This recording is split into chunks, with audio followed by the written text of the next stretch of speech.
Welcome back to exam focus. आज बात करेंगे उत्तर प्रदेश के करंट अफेयर्स की एज प्रॉमिस्ड। और आने वाले समय में नेक्स्ट वीडियो जो होगा वो बिहार के करंट अफेयर पे होगा, उसके बाद वेस्ट बंगाल पे होगा। So keep watching exam focus.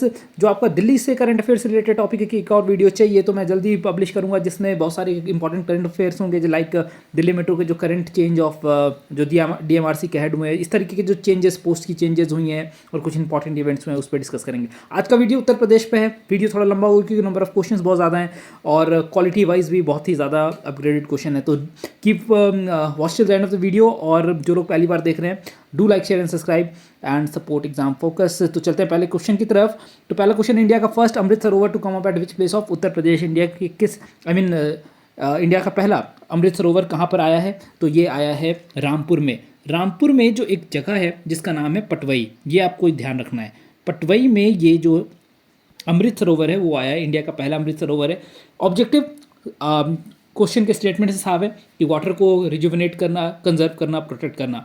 और देखिए 2023 तक ये प्रोजेक्ट इन्वॉल्व हो जाएगा। बस आपको यहाँ पर ये रखना है याद कि अमृत सरोवर पहला कहाँ आया है, तो रामपुर में आया है। चलते हैं नेक्स्ट क्वेश्चन की तरफ। थोड़ा सा वीडियो फास्ट रखेंगे क्योंकि क्वेश्चंस ज़्यादा हैं। What is the Uttar Pradesh rank in prime minister Svanidhi scheme? सबसे पहले तो आपको पता होना चाहिए कि स्वनिधि स्कीम है क्या। 2020 में मोदी गवर्नमेंट ने स्वनिधि स्कीम लॉन्च करा था और इसमें देखिए हेल्प करना था किसको? स्ट्रीट वेंडर्स को। कोरोना के बाद बहुत सारे जो वेंडर्स थे, जो लोग छोटा मोटा कारोबार करते थे, उनको बहुत तकलीफ आई, उनका बिजनेस बहुत ठप हुआ। तो इसमें मोदी गवर्नमेंट क्या करेगी कि 10,000 रुपये का लोन देगी उनके बिजनेस को सस्टेन करने के लिए। और ये लोन जो है कम रेट ऑफ इंटरेस्ट पर मिलेगा, सब्सिडाइज रेट ऑफ इंटरेस्ट पे मिलेगा। स्कीम में करीब 50 लाख जो स्ट्रीट वेंडर्स हैं कंट्री में, उनको हेल्प करना है।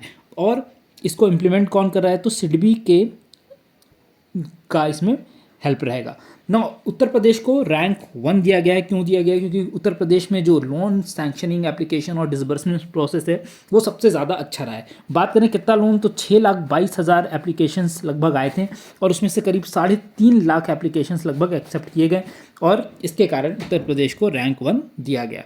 Moving to the next question, school Chalo Abhiyan launch in which district of Uttar Pradesh? तो कहाँ पर लॉन्च हुआ school Chalo Abhiyan? I am very sorry, ये सेकंड क्वेश्चन पे आ गए हम।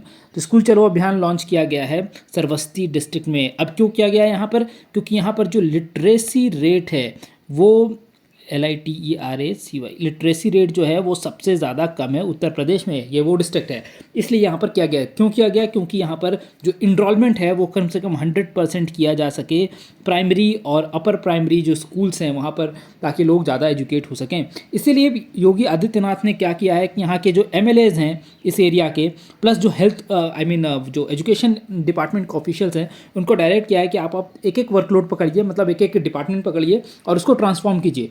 जैसे कि स्मार्ट क्लासेस बनवाइए, या फिर आप सैनिटाइजेशन इंप्रूव करवाइए, या फिर आप जो लाइब्रेरी है वो इंप्रूव कराइए, ड्रिंकिंग वाटर फैसिलिटी ठीक करवाइए। तो इससे क्या होगा, ओवरऑल जो है जो डिस्ट्रिक्ट के कह सकते हैं आप जो एजुकेशन सिस्टम है वो इंप्रूव होगी, लिटरेसी रेट बढ़ेगी। Moving to the next question, Ayodhya airport to be the dash international airport of Uttar Pradesh? तो अयोध्या एयरपोर्ट जो है वो, पहले तो आपको देखिए यहाँ पे एक इंपॉर्टेंट फैक्ट बता दूँ। उत्तर प्रदेश में कंट्री के 9 एयरपोर्ट्स ऑलरेडी हैं और इसके बनने के बाद ये हो जाएगा 10। तो ऑलरेडी जो उत्तर प्रदेश में एयर नेटवर्क है इंडिया का सबसे ज़्यादा, मतलब एयर कनेक्टिविटी किसी स्टेट में सबसे ज़्यादा है तो वो है उत्तर प्रदेश में। अब जो क्वेश्चन पूछा गया है अयोध्या एयरपोर्ट के बारे में, तो ये बनेगा 5वां इंटरनेशनल एयरपोर्ट। इसके पहले एक लखनऊ हो गया, दूसरा आपको पता है वाराणसी एक इंटरनेशनल एयरपोर्ट है, तीसरा एक एयरपोर्ट है कुशीनगर जो कि पास में ही है, और चौथा जो है हमने कुछ समय पहले ही जेवर एयरपोर्ट के बारे में भी डिस्कस किया था, तो जेवर एयरपोर्ट, और 5वां बन जाएगा आपका अयोध्या एयरपोर्ट इंटरनेशनल एयरपोर्ट। और इसके लिए योगी आदित्यनाथ ने एग्रीमेंट किया स्टेट गवर्नमेंट और एयरपोर्ट अथॉरिटी ऑफ इंडिया के बीच। 10 एयरपोर्ट्स जो उत्तर प्रदेश में है वो अंडर कंस्ट्रक्शन है, तो आगे चल के 10 और भी इंटरनेशनली बट नेशनल लेवल के एयरपोर्ट्स जुड़ जाएंगे। इसमें कुछ इंटरनेशनल भी होने चाहिए। What is the name of English translated book of Geetanjali Shree's novel Ret Samadhi that has been included in top 6? Contender यहाँ पर होना चाहिए, माफ़ कीजिएगा कंटेंट हो गया है, CONTENDR, contender of Booker's prize होना चाहिए, टाइपो एरर।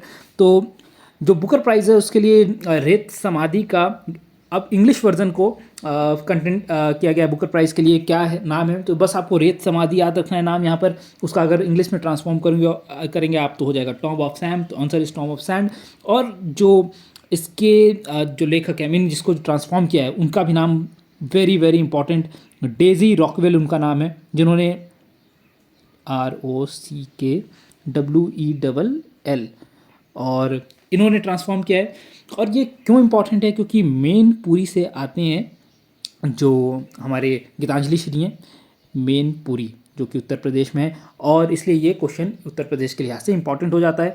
तो चलते हैं नेक्स्ट क्वेश्चन की तरफ। देखिए इन्होंने ऑलरेडी जो है 5 बुक जो है लिख चुके, 5 नॉवेल लिख चुके हैं। चलते हैं नेक्स्ट क्वेश्चन पे। Smart city leadership award won by which among the following, किसके द्वारा जीता गया स्मार्ट सिटी अवार्ड? तो ये जीता गया है लीडरशिप कैटेगरी में, जीता गया है वाराणसी के द्वारा।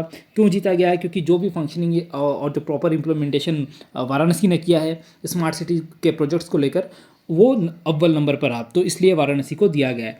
और जैसे कोविड इनोवेशन अवार्ड हो गया, कोविड इनोवेशन अवार्ड, या फिर जो वाटर कंजर्वेशन अवार्ड, इसके लिए भी इस वाराणसी को अवार्ड दिया गया है। अब चलते हैं नेक्स्ट क्वेश्चन की तरफ। Uttar Pradesh textile sand garment policy 2022, क्या है उत्तर प्रदेश सैंड गारमेंट टेक्सटाइल पॉलिसी? तो इसके बारे में मैं आपको बता दूं कि देखिए, उत्तर प्रदेश को जो गवर्नमेंट है वो टेक्सटाइल हब बनाना चाहती है, ठीक है, और इसलिए ये पॉलिसी लाई गई है। अब ये कैसे करेंगे? तो यहाँ पर कैपिटल इन्वेस्टमेंट के लिए 40% सब्सिडी दी जाएगी सरकार के द्वारा। किनके लिए? जो भी इन्वेस्टर पूर्वांचल या फिर बुंदेलखंड जगह से आते हैं उनके लिए कुछ एडिशनल बेनिफिट भी है, जैसे कि 100% स्टैम्प ड्यूटी फ्री करने का, और लैंड कॉस्ट पे सब्सिडी देने की सरकार बात कर रही है। एक्सपोर्ट में भी सब्सिडी मिलेगा। तो इतने सारे बेनिफिट्स, और इसके कारण क्या होगा कि इन्वेस्टर यहाँ पर आकर इन्वेस्टमेंट कर सकेंगे, जिससे टेक्सटाइल हब बनाने में काम या फिर जोर दिया जा पाएगा। तो अब चलते हैं नारी शक्ति पुरस्कार की तरफ। और एक्स्ट्रा ऑर्डिनरी वर्क के लिए उत्तर प्रदेश में मतलब टुवर्ड्स वुमेन एम्पावरमेंट उत्तर प्रदेश में किसको दिया गया?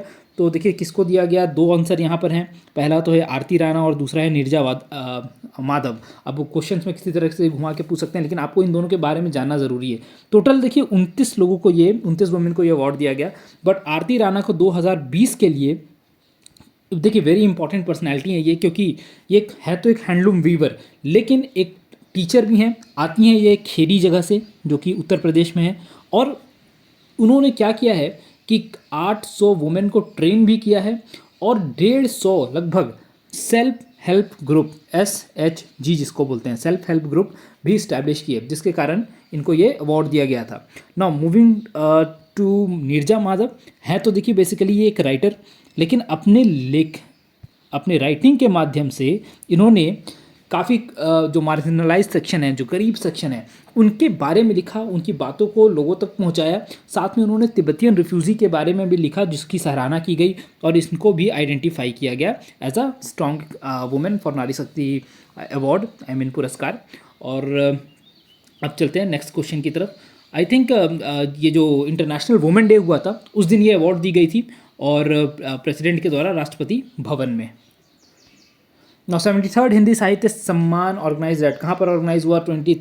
73rd हिंदी साहित्य सम्मेलन। तो ये ऑर्गेनाइज हुआ प्रयागराज में, और 2 दिन का इवेंट था। मार्च की ये घटना, ये मार्च 12 और मार्च 13 की ये घटना है।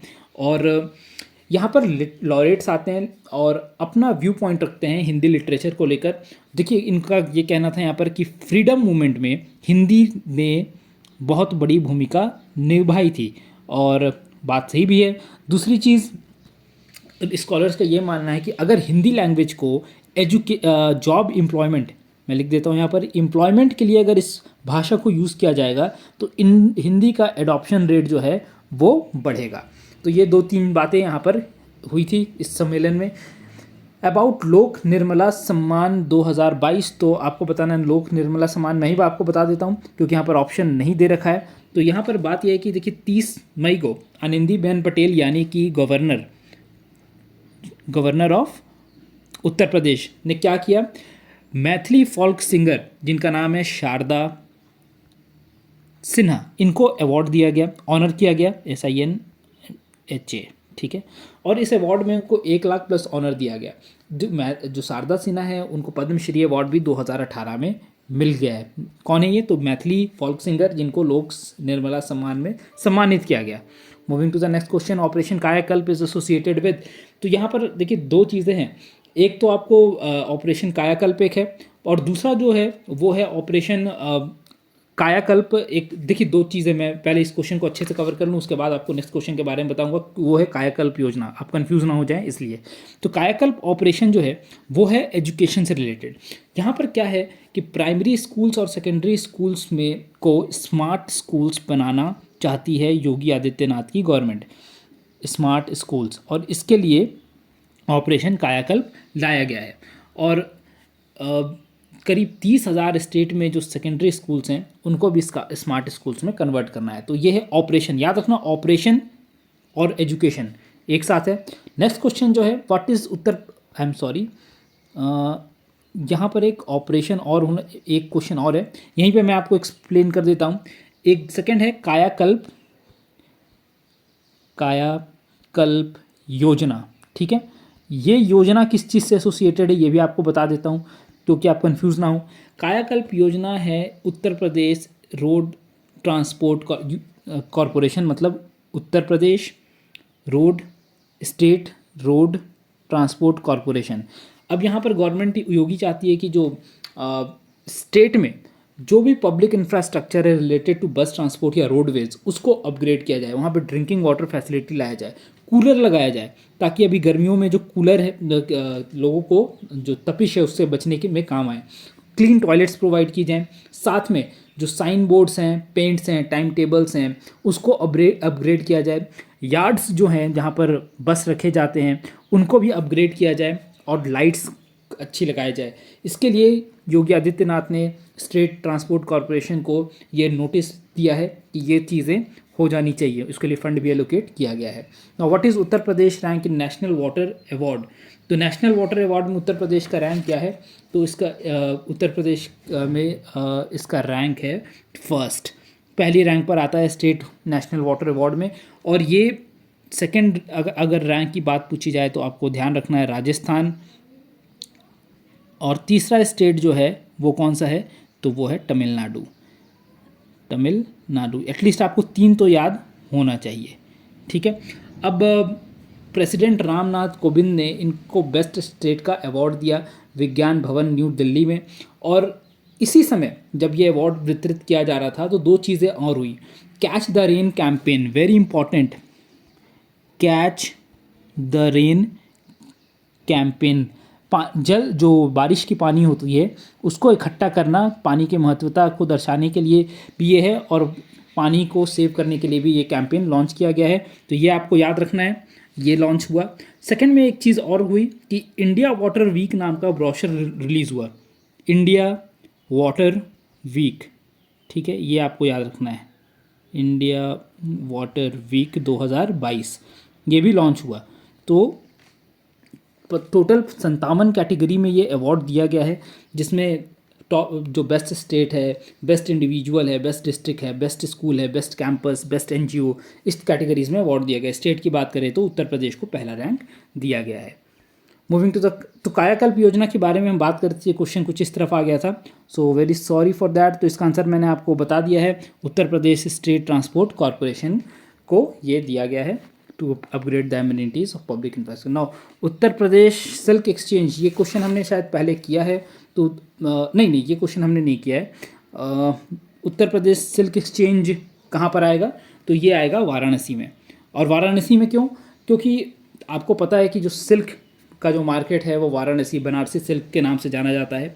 एक चीज़ यहाँ पर जो गवर्नमेंट ने आइडेंटिफाई किया प्रॉब्लम, कि एक तो सिल्क की स्मगलिंग बहुत ज़्यादा होती है, तो और क्योंकि लोगों को जो दाम है वो मिल नहीं पाता, इसलिए गवर्नमेंट ने सोचा कि क्यों ना सिल्क को रिजनेबल प्राइस में टेंडर्स और साड़ी मेकर्स के लिए अवेलेबल कराया जाए।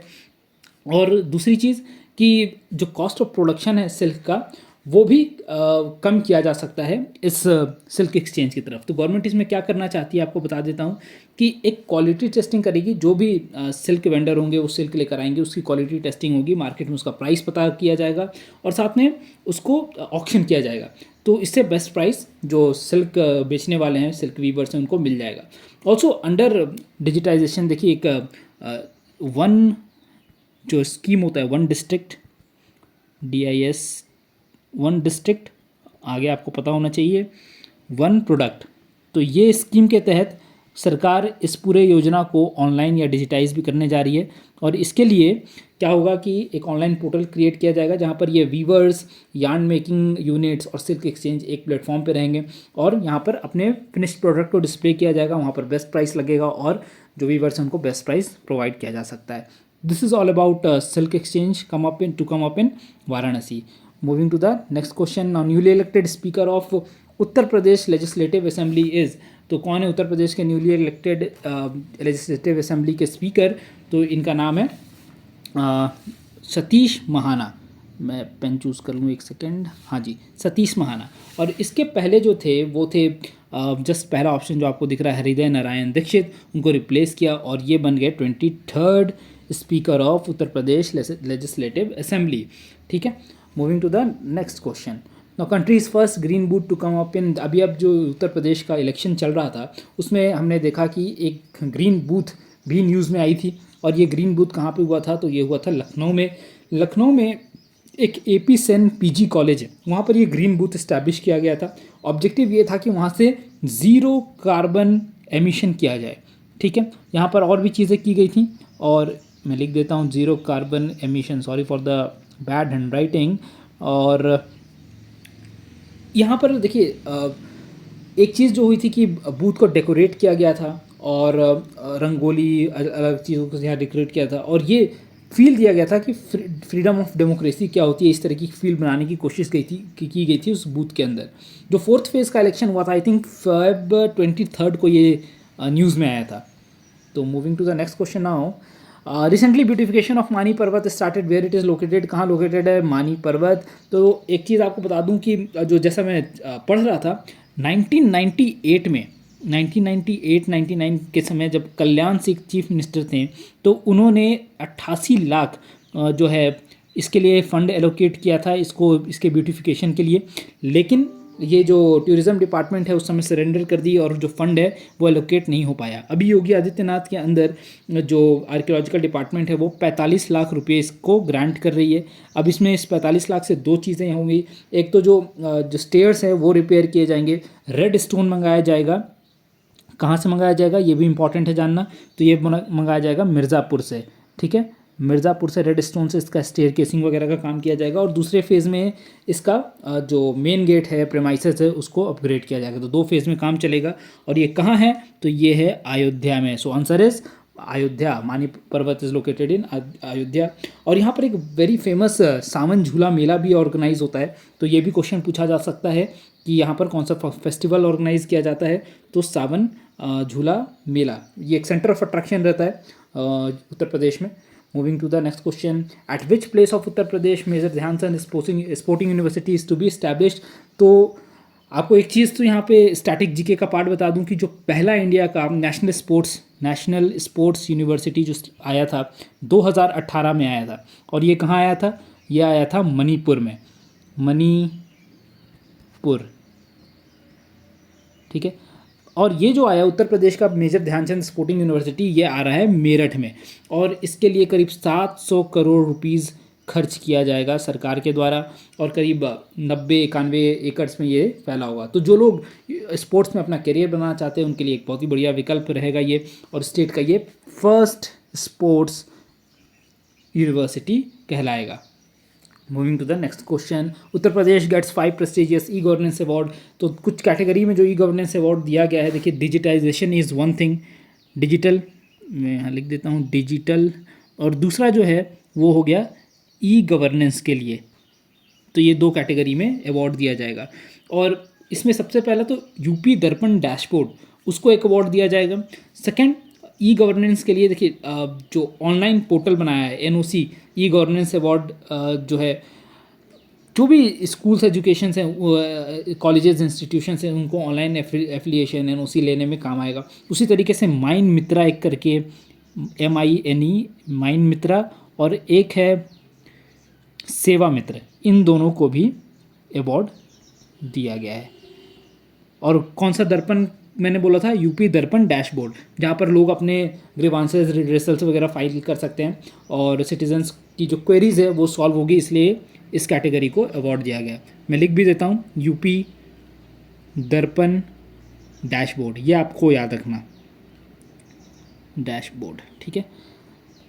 Now Pandit Birju Maharaj passed away, he was associated with, किससे एसोसिएटेड थे पंडित बिरजू महाराज, तो वो एसोसिएटेड थे तबला से। उनका जो पूरा नाम था ब्रिज मोहन नाथ मिश्रा था, ब्रिज मोहन नाथ मिश्रा, और कथक से ये एसोसिएटेड थे।